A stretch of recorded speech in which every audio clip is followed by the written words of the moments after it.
Hello everyone, welcome back to my YouTube channel. ඉතින් අද මම මේ යන්නේ මගේ 2026ට අදාළ ජර්නල් එකට ඕන කරන ස්ටේෂනරි අයිටම්ස් ටික ගේන්න. ඉතින් මං හිතුවා ඒ තැන ඉඳන්ම ඔයාලත් එක්ක මගේ ජර්නල් එක මම හදන්නේ කොහොමද කියලා ෂෙයා කරගන්නවා කියලා. මම ඉස්සෙල්ලම ආව මගේ ජර්නල් එකට අවශ්‍ය කරන පොත ගන්න. මම බලපු පොත නම් මෙතන තිබුණේ නැහැ. ඩොට්ස් තියෙන පොතක් තමයි බැලුවේ. නමුත් ගොඩාක් අයිටම්ස් මෙතන ඉවර වෙලා මම යනකොට වෙනද නම් ගොඩක් ලොකු කලෙක්ෂන් එකක් මේගොල්ලෝගේ බුක්ස් තියෙනවා. හැබැයි අද නම් තිබ්බේ නැහැ. ඉතින් මම තිබ්බ එකක් තමයි අරගෙන ආවේ. මේ හයිලයිටර්ස් දැක්කම ඉතින් පිස්සු හැදෙනවා. ගෙදරත් තියෙනවා හයිලයිටර්ස් ගොඩාක්. ඉතින් මං හිතුවාද එකක් ගන්නවා කියලා. මෙන්න මේක ගන්නවා කියලා හිතලා ඕකත් අරගෙන ආපස්සට ඕක තියලා වෙන එකක් ගත්තා. ඉතින් මෙන්න මේ වගේ ලොකු කලෙක්ෂන් එකක් තිබ්බයි ස්ටිකි නෝට්ස්. ගොඩක් පැස්ටල් කලර්ස් වලින් තිබුණා. ඉතින් ඔයා චිත්‍රවලට දක්ෂ කෙනෙක් නෙමෙයි නම් ඔයාට පුළුවන් මෙන්න මේක ස්ටිකර් එකක් විදියට ඔයාට ඔයාගේ බුක් එකේ අලවලා ඔයාට අවශ්‍ය කරන දේවල් ලියන්න. ඉතින් කාලයත් ගොඩාක් ඉතුරුයි. ඉතින් බිසි කෙනෙක් නම් ගොඩක්ම. ඉතින් ඒ වගේ කෙනෙකුට නම් මම හිතනවා මේක ගොඩක් අයිඩියල් කියලා.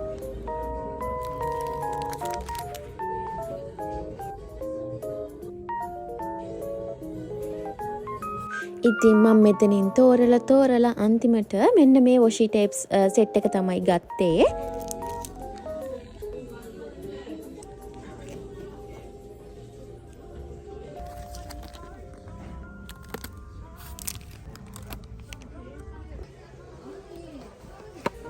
මෙතන ස්ටිකර්ස් වර්ග නම් ගොඩාක් තිබ්බා.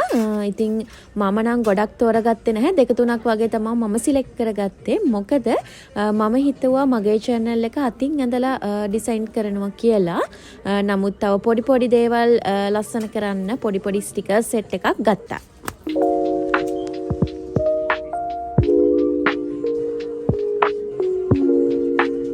මම ගෙදර ආවා. ඇවිල්ලා මං හිතුව ඔයගොල්ලන්ට පෙන්වන්න ඕන කියලා මං අද මොනවාද ගත්තේ කියලා.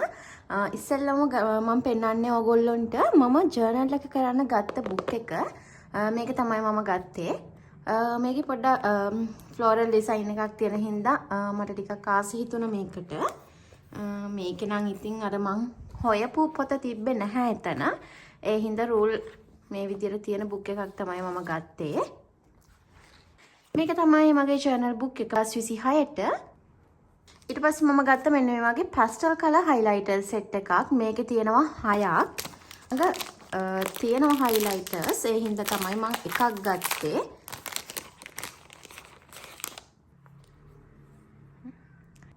මෙන්න මේ වගේ තමයි තියෙන්නේ. ඒක ගත්තා. මෙන්න මේ වගේ letters තියෙන mold එකක් තමයි මම ඊළඟට ගත්තේ.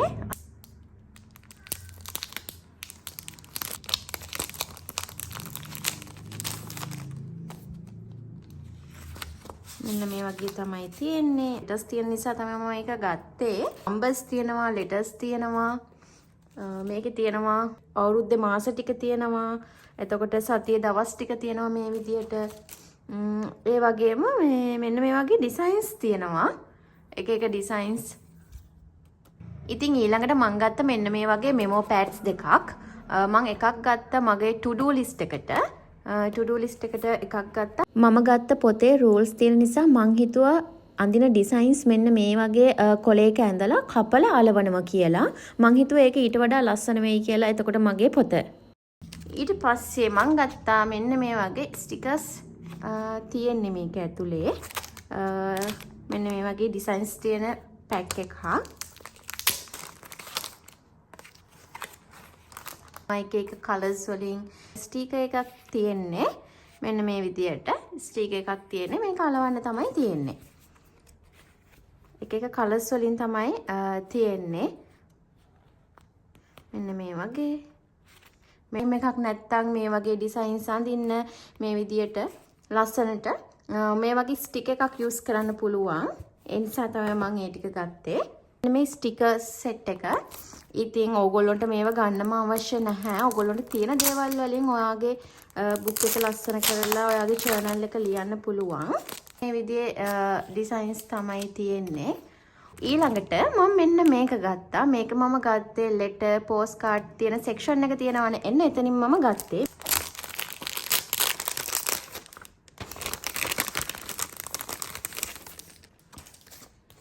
මේක නම් ඇත්තටම මේ ලියුම් කවර තියෙන්නේ. මෙන්න මේ විදියට හරිම ලස්සනයි.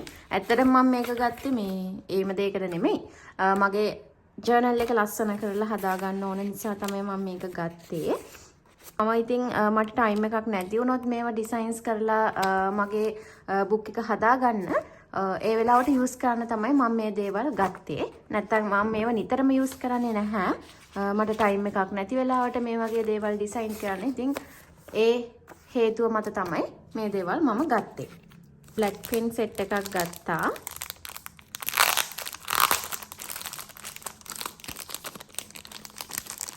එතන ලස්සන ඩිසයින්ස් ගොඩක් තිබ්බා. නමුත් මම මෙතන තුනක්ම තියෙන හින්දා මේ වගේ සෙට් එකක් ගත්තා. ඊපස්සේ මම ගත්තා washi tapes. මෙන්න මේ සෙට් එක ගත්තා. මේකේ තියෙනවා plain colors තියෙනවා. එතකොට මේ වගේ ඩිසයින්ස් කියපු